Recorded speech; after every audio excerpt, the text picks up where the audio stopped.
Assalamualaikum warahmatullahi wabarakatuh. Saya Nurul Huda Gustiawan, kelas 11 TKJ 3. Di sini terdapat 3 materi yang telah saya pelajari selama semester ganjil ini, yaitu analisis peluang usaha produk, hak atas kekayaan intelektual, konsep desain atau prototipi, dan kemasan produk. Materi pertama yaitu analisis peluang usaha produk barang atau jasa. Analisis peluang usaha adalah suatu analisis yang bertujuan untuk mengetahui apakah usaha tersebut dapat dikerjakan, dilaksanakan, dan memberikan keuntungan di kemudian hari.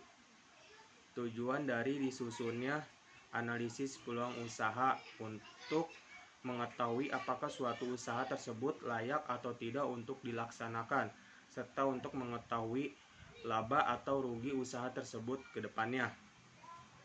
Metode yang dapat digunakan dalam analisis peluang usaha adalah 1. Analisis SWOT, yaitu metode perencanaan strategi yang digunakan untuk menganalisis kekuatan, kelemahan, peluang, dan ancaman dari usaha yang akan kita jalankan. Yang kedua, analisis 5W plus 1H.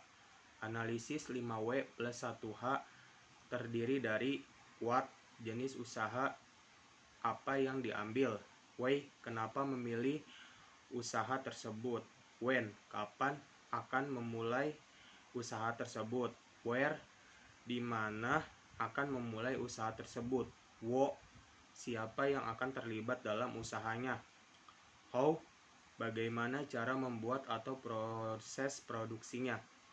Yang kedua, ada materi hak atas kekayaan intelektual.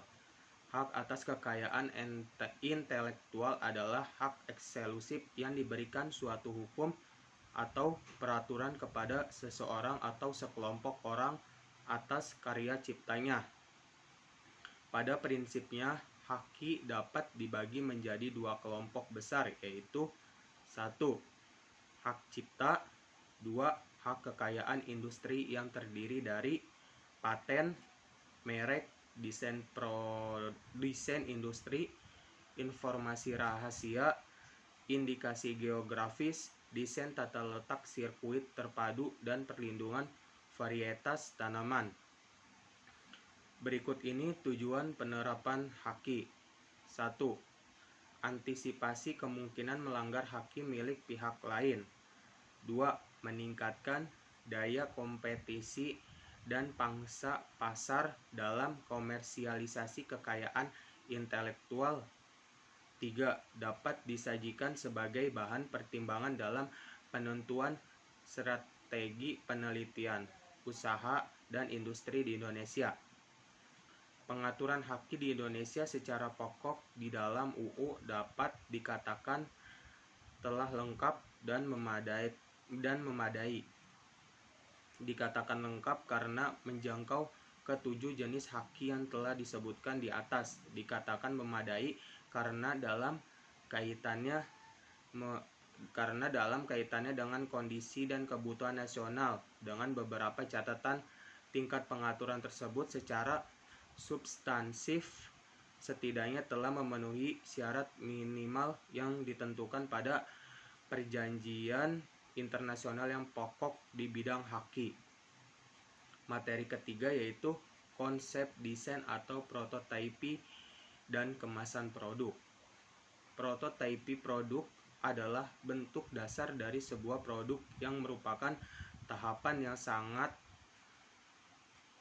penting dalam rencana pembuatan produk karena menyangkut keunggulan produk yang akan menentukan kemajuan suatu usaha di masa mendatang.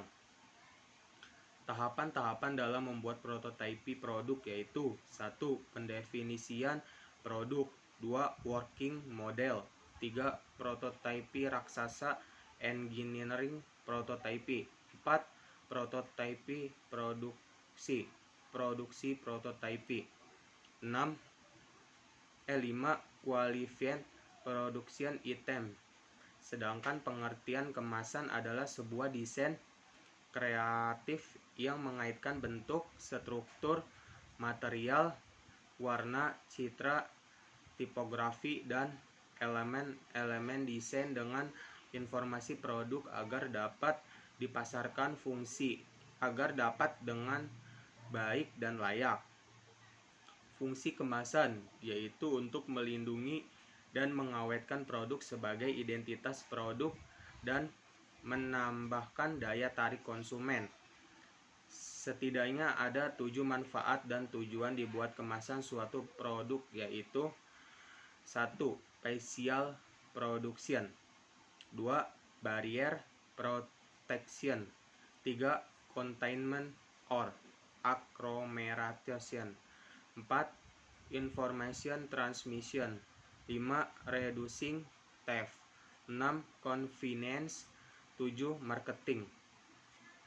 Jenis-jenis kemasan atau pengemasan dapat dikelompokkan dalam 3 kategori, yaitu berdasarkan struktur isi, berdasarkan frekuensi pemakaian, dan berdasarkan tingkat kesiapan pakai. Berdasarkan struktur isinya, kemasan dapat dibedakan menjadi 3, diantaranya 1. Kemasan perimer, 2. Kemasan sekunder, 3. Kemasan tersier. Berdasarkan frekuensi pemakaiannya, kemasan dapat dibedakan menjadi 3, diantaranya 1. Kemasan disposable, 2. Kemasan multi-trip, 3. Kemasan semi-disposable. Berdasarkan tingkat kesiapan pakaian, kemasan dapat dibedakan menjadi 2, diantaranya 1. Kemasan siap pakai, 2. Kemasan siap dirakit. Sekian materi yang saya pelajari selama semester ganjil ini. Mohon maaf bila ada salah. Wassalamualaikum warahmatullahi wabarakatuh.